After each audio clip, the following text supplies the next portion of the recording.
Today, September 8th, 2021. My name is Caitlin Tran, and will be interviewing Larry Dixon as part of the Spark program. What was your introduction to motorsports? In my case, it was through my family. My dad raced specifically drag racing and the type of cars, Top Fuel cars, through the 60s and 70s. So literally since I was born, we just, kind of went out to the racetrack, and then, he retired from racing and I stayed with it. So I know that you are sort of a very oriented person, and I will think that your biggest inspirations is your father. How would you say your father has influenced you or inspired you in your career? Well, I think young, when I was younger and we'd go to the races, and it just, I was just enamored with the cars and him driving and racing and such. And I just thought it, and I really loved the sport itself. I always say that I got the love of the sport through my dad, for sure. So it just, major influence. I don't know that I really had a plan B. It was going to be drag racing, and it was just, whereabouts and how I was going to fit into it. Now, you had mentioned that your father had retired from racing. Did you feel a sort of a sense of obligation to sports racing when your father had stepped down from it? No, not at all. My dad raced as a hobby. And so, I knew there was other people out there that were doing it as a profession. And I was really, if I could figure out some way that I could make it a profession, that would, then you've got your passion, and you're getting paid for it at the same time. So that was, that I was just trying to figure out how I was going to go about doing that. And again, like where I would fit into the sport like that. So that was pretty much. But no, not an obligation at all. Because my dad did it as a hobby, he didn't do it as a profession. So he never thought of it, as being a career. And I was definitely wanted to make racing my career. Now, what do you recall about your first professional race? Oh gosh. Well, the thing that I take from it now, looking back, is we had a test right before the first event, and made one really good run, literally underneath the national record. So it was the quickest time ever. And then the very next run, cut a tire, blew a tire, took the rear wing off the car. I went into both guardrails, got turned around backwards, got on fire, all kinds of stuff. So we literally spent the week leading up to that event getting our backup car ready to go. And so it didn't leave me a whole lot of time to be nervous. We were just too busy working and getting ready. So that's kind of what I took away from my first event. And the first event went really good. I qualified in the top half of the field and ended up going to the semifinals. So it still was a great start. Now, you said that you normally don't get nervous in preparation for the races. How do you feel when you're behind the wheel? Is it the same? Yeah, no, I there's probably more excitement than nervousness. I just it feels like, I don't know, like it just there's a sense of comfort when you get behind the wheel and you get strapped in the car, and it just, when you get strapped in, it just doesn't necessarily make you feel invincible, but there's a sense of comfort to that. And I still enjoy driving. Been doing it for, close to 30 years now. So I definitely enjoy it. I guess you would say that there's sort of a adrenaline rush when you're racing and just you're, making it your hobby, your career. For sure, adrenaline gets involved. And you can see from interviews from other racers, some are calmer, some are more animated and such. I actually put a heart rate monitor on me one time, and so when we're sitting there at the ready line getting ready to go, my resting heart rate was in the 40s at the time. And so, like, right when we're getting ready to go, it gets up to 125, and then as soon as you stand on the gas and the car takes off, your heart rate goes immediately up to 200 beats a minute, and then as you go down the track, it slowly gets further down.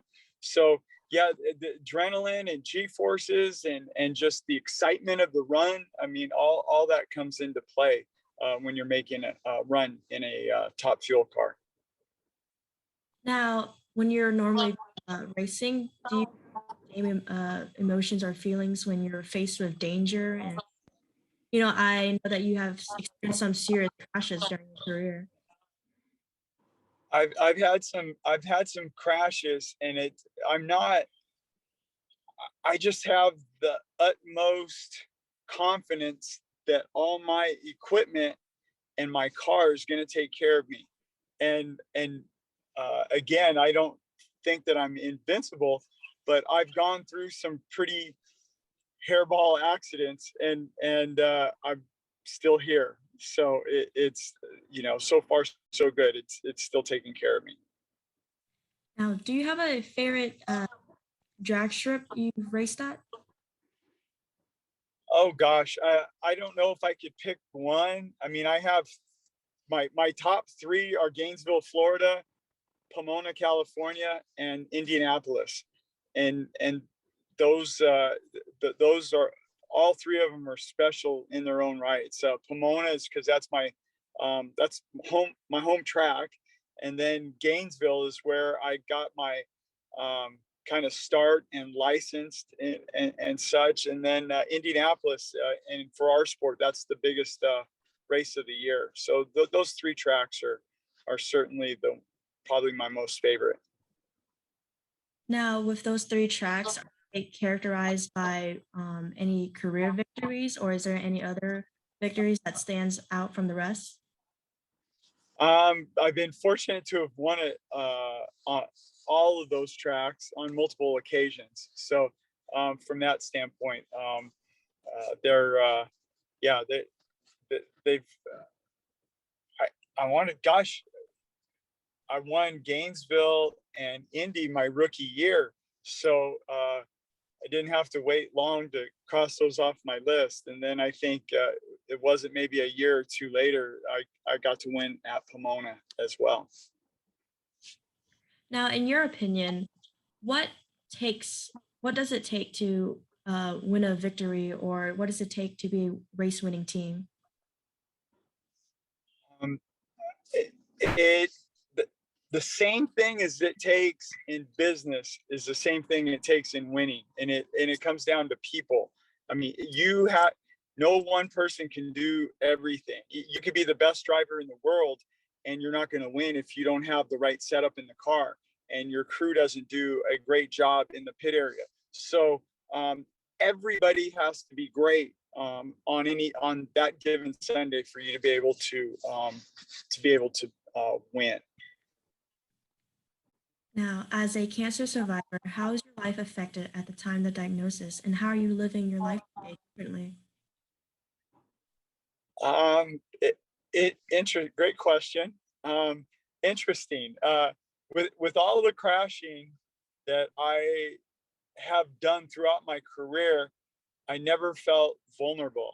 But then cancer, I don't know, it seemed like a reality check of sorts, that even though you look out for yourself and take care of yourself and make sure you know try to do everything, cancer can still jump up on you. And so I think from that standpoint, I think cancer has made me look at life and make sure that I'm enjoying life and not just, going from race to race. I'm doing things that I enjoy, and things that I want to do in life, I'm making sure I have time to do that now. Whereas before, I probably thought more about I'll get to it.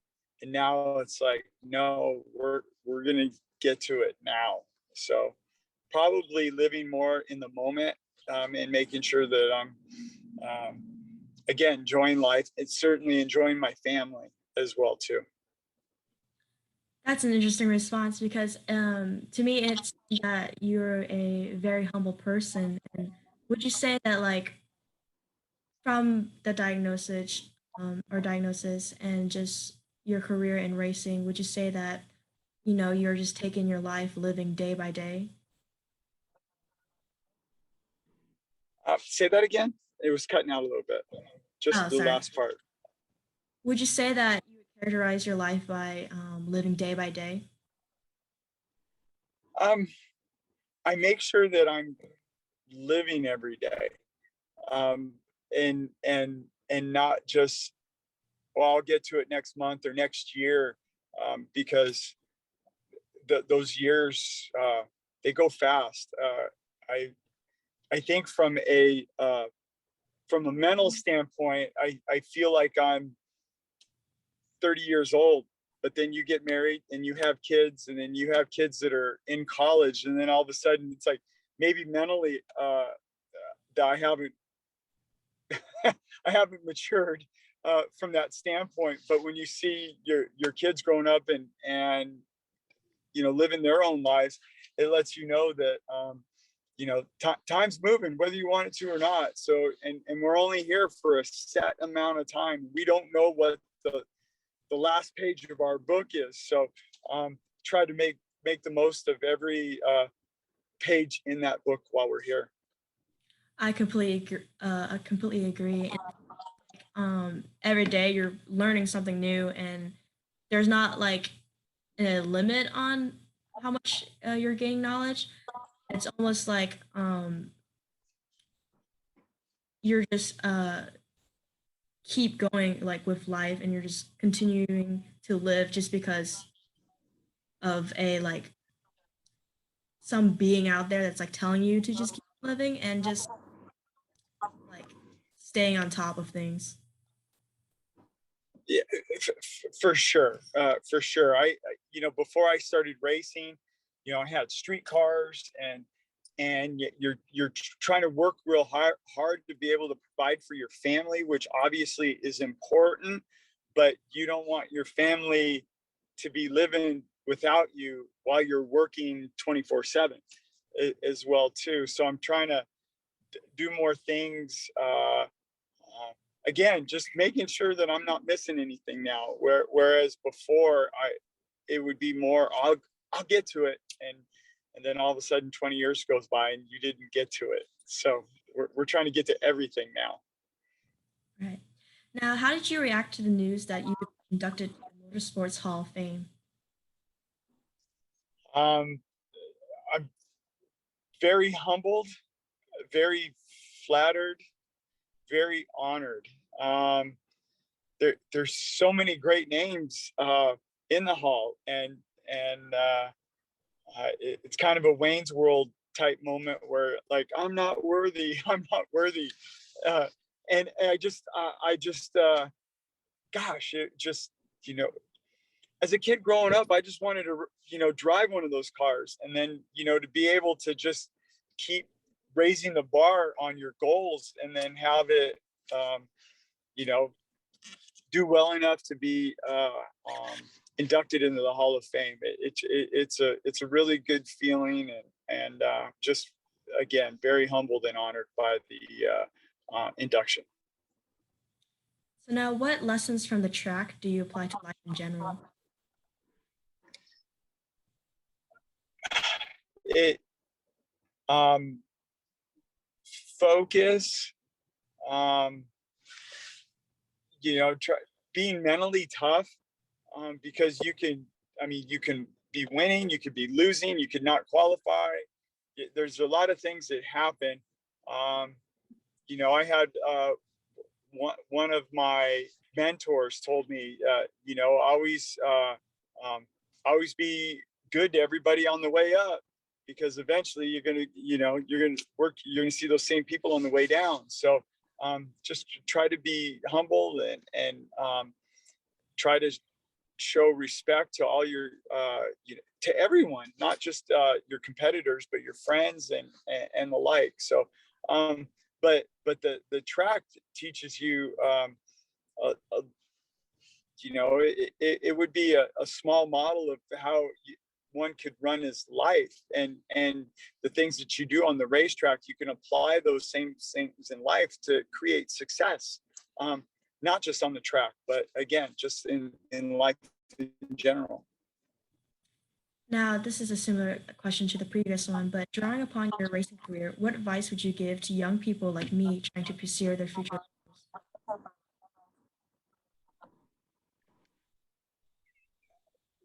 Whatever you want to do in life, and everybody, there's no just one way to do it. When I talk to people about how do I get involved in racing, and it's like there are so many different ways to get in.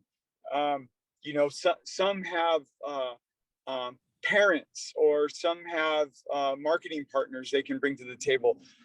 Some just have straight passion and a skill set, and like whatever your assets are, you need to take advantage of those, and just put the blinders on like a racehorse, and don't look back, and don't take no for an answer. And if you do get no's, just know that you're eventually going to get to yes.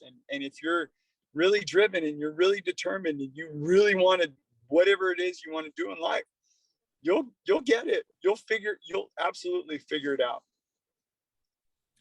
All right, well, thank you. And this now concludes the interview with Larry Dixon. Um, Mr. Dixon, I thank you for your time and being here with me. Yeah, no, I appreciate you wanting to do this on me. So thank you. I hope it helped, and good luck in your career as well.